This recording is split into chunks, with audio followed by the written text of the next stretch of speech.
create a supply type, you must be a super admin. Scroll down to Tools and click on the Supply Types button, or click Supply Types from the side menu. Click the Create a Supply Type button. Select a category or create a new one.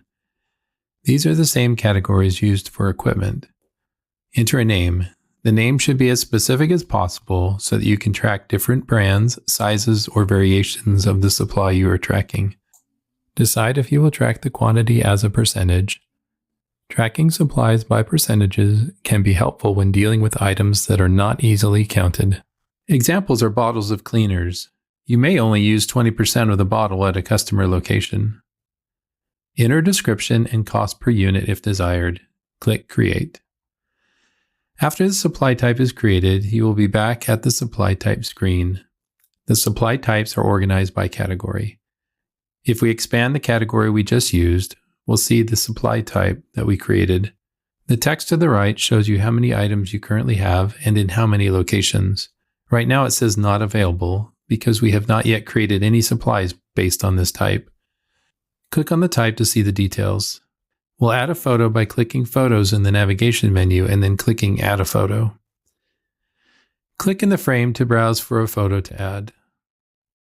On a mobile device, you'll see a gallery of photos to choose from. Since I'm on a computer, I see a list. Click Add Photo to save the photo to the supply type. Photos are organized by date.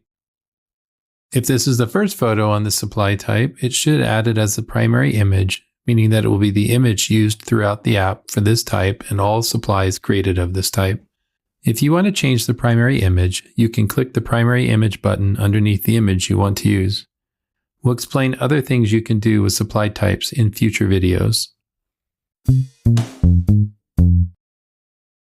Let's talk about how to create supplies.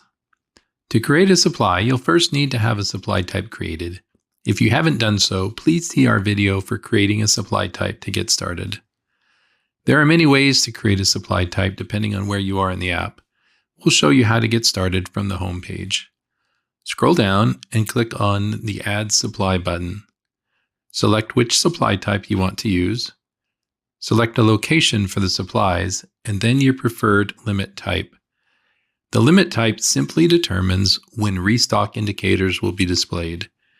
Exact means you want this location to always have this exact number of items. Range means that you want the number of items to be somewhere between the set minimum and maximum. None means that you don't want restocking indicators at all. Set your desired limit type and, if necessary, the limits. Click Create New Supply. Once the supply is created, it will take you to the details. Notice that the quantity information is red. This means that the number of items is less than the limit that we have set. Let's adjust the current quantity by clicking on Actions in the navigation menu and then click Adjust Quantity/Amount. Decide if you want to increase, decrease, or override the quantity. Overriding means that rather than add to the quantity, you want to set the quantity directly. We'll increase the quantity to 15.